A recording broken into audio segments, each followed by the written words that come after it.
What if I told you if you speak Cantonese, you can learn Mandarin really fast? And what if I told you learning Mandarin could even help you improve your Cantonese? Hey Canto friends, I'm Brittany and welcome to my channel.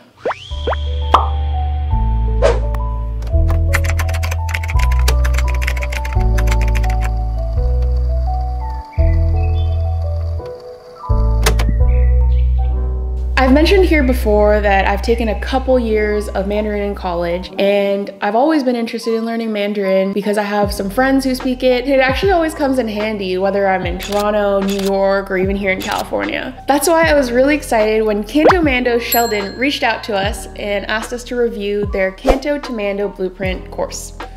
Just a little disclaimer, while I was compensated for this video, I'd never endorse something unless I tried it and believed in it. So rest assured that this is a 100% honest review. This is a course he designed specifically for Cantonese speakers like you and me to learn Mandarin. I've spent the last few weeks checking it out, and if you think the Cantomando boys can only do funny, you're in for a surprise. But don't just take my word for it, let's check it out together. Oh, and before we start, remember to subscribe and click that little bell. All right, once you sign up for the course, you'll be directed to the course website. And here you can find all the chapters and lessons in the course. It covers everything you need from what kind of mindset you have to have going into this course to tools and resources to optimize your learning. And of course, beginner to advanced Mandarin chapters. So as you can see here, chapter 3 is all about leveraging your Cantonese, which is really amazing if you think about it. Using a language you already know to help you learn another language is incredibly valuable. One of my long-term goals is to learn how to read Standard Chinese. And I know that's a goal for a lot of you as well. So because Standard Chinese is based on Mandarin, we can very easily just convert what we learn through Mandarin into Cantonese pronunciation.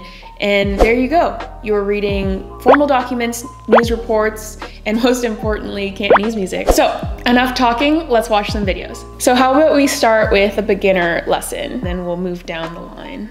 So.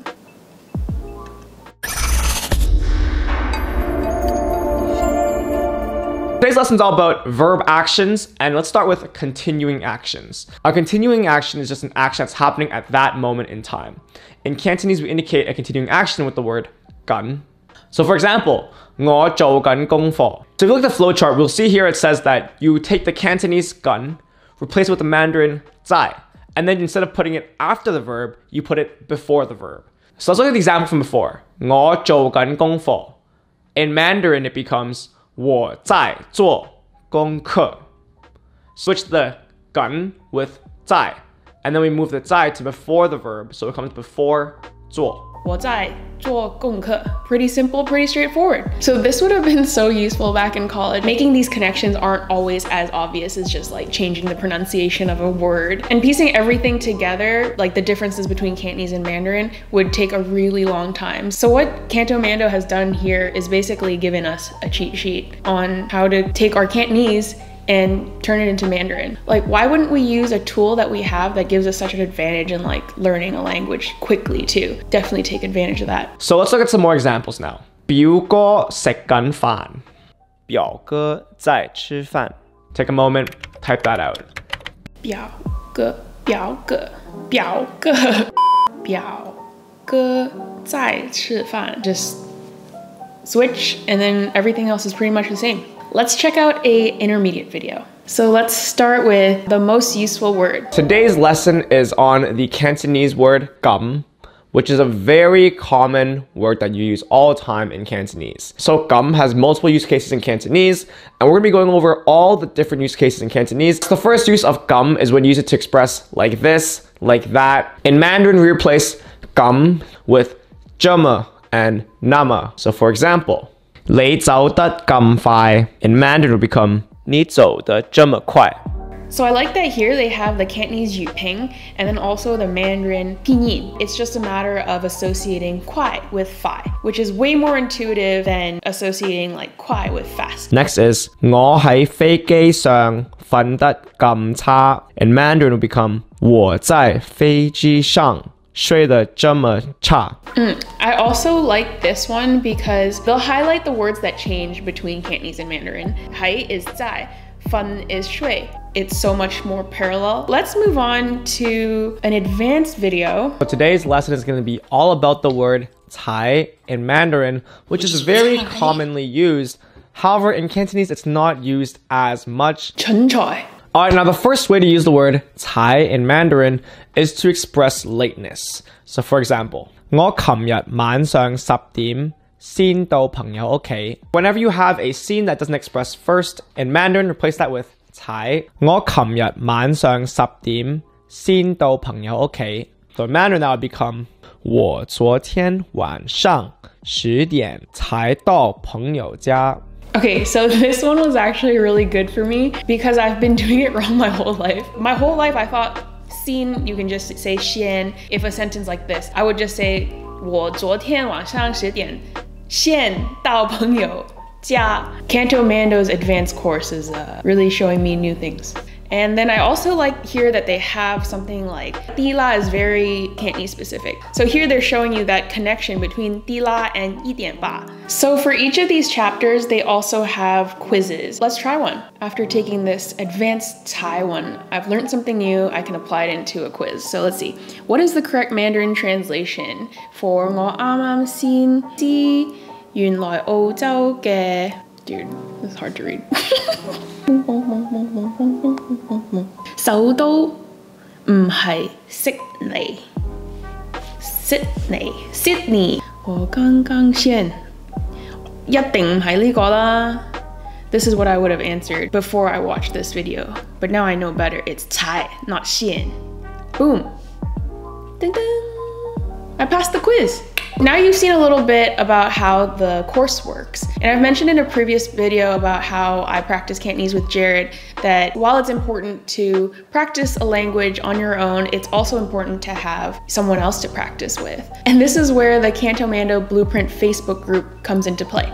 It's actually a pretty straightforward group where they have everything pretty much like neatly organized under topics. Here you'll find your language buddy who you'll be practicing what you learned with. You'll also be able to keep up with course live streams that Sheldon holds, as well as daily practices and challenges. Speaking of challenges, the videos we actually just went through, I went onto the Facebook group and I submitted them last night, and one of the instructors, Tony, has already corrected them this morning, so let's check them out. Fingers crossed I did okay. So challenge 4, that was the one with 在. You had to create 9 sentences. 3 with le, 3 with 在, and then 3 with 已经. I created 9 sentences here, and Tony already gave me all these corrections. So most of the exclamation words in Chinese has a 好 radical next to indicate the verbal nature of these words. Here I used the wrong ah. I'll just take that as a typo. Okay, so my other one. In Cantonese, we're used to saying single syllable words like tang by themselves, but 2 syllable words usually sound a lot more natural in Mandarin. So this is a great tip. I didn't know, I'd just be like tang, right? But apparently you can say it as tangzi, or what this one? 橘子. Also, while this is not grammatically wrong, we usually put the le at the end of sentences, unlike how we always put jaw right after the verb in Cantonese. It would sound more like 昨天我吃太多橘子了. Cool. So this was my beginner challenge. Jeez, really worried to see what my intermediate and advanced one looked like. Yikes. So this one is 3 sentences with 这样, 咁样, 3 sentences with 对, and 3 sentences with 开车. Oh wait, it's less this time. So here are my answers. This is what Tony said. He says, while gang also means neck in Mandarin, like how it does in Cantonese, it's mostly used in more formal writings. Oh, would you look at that? Cantonese uses the more formal version. Whereas we usually say 脖子 in daily conversations. Ah, so the neck is 脖子. So for 语果 condition sentences, we usually add a conjunction 早 after 语果 blah blah 早. I should have known that. I think one of the great benefits, as I mentioned in the intro, learning Mandarin will also help you improve your Cantonese. In a situation like this, it applies to Cantonese as well. So the next one was 这个不对，你要配音线. We put scene after the action in Cantonese, but it always goes before the action in Mandarin. 你要先配音. Okay, cool. So overall, I have to say this course was really good. I really enjoyed it, learning the new connections between Cantonese and Mandarin. It's very exciting actually, you know, to be able to take something you already know and to quickly just make a few changes and you're speaking another language. This is a good feeling. The Mandarin that I learned was taught for English speakers, and it just doesn't make sense that I have a tool like Cantonese to just totally ignore that and go from English to Mandarin. As I mentioned earlier, it's way more intuitive. The sentence structures are way more similar. It's kind of crazy to me that Cantonese speakers would do it any other way. And it's way more fun that Sheldon's teaching this course. He's more like a friend than a professor. As many of you guys know, Jared was a former UN translator, and I've shown him parts of this course. He was blown away by the presentation and the theory behind this course. There you have it, from a professional language dude. Honestly, this is a great course for someone like myself. I think my brother would love to take this course as well. This course is for those of you who are serious about learning Mandarin and already have a Cantonese base. It's really comprehensive and it tries to leverage everything you know as a Cantonese speaker. So that's it for today. If you're serious about learning Mandarin with your Cantonese base, check out the link in the description below. And before we go, I'd like to thank our channel members and patrons for their support. And a special shout out to our Dialoban patrons.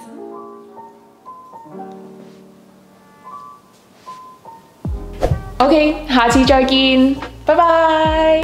Or should I say 再見？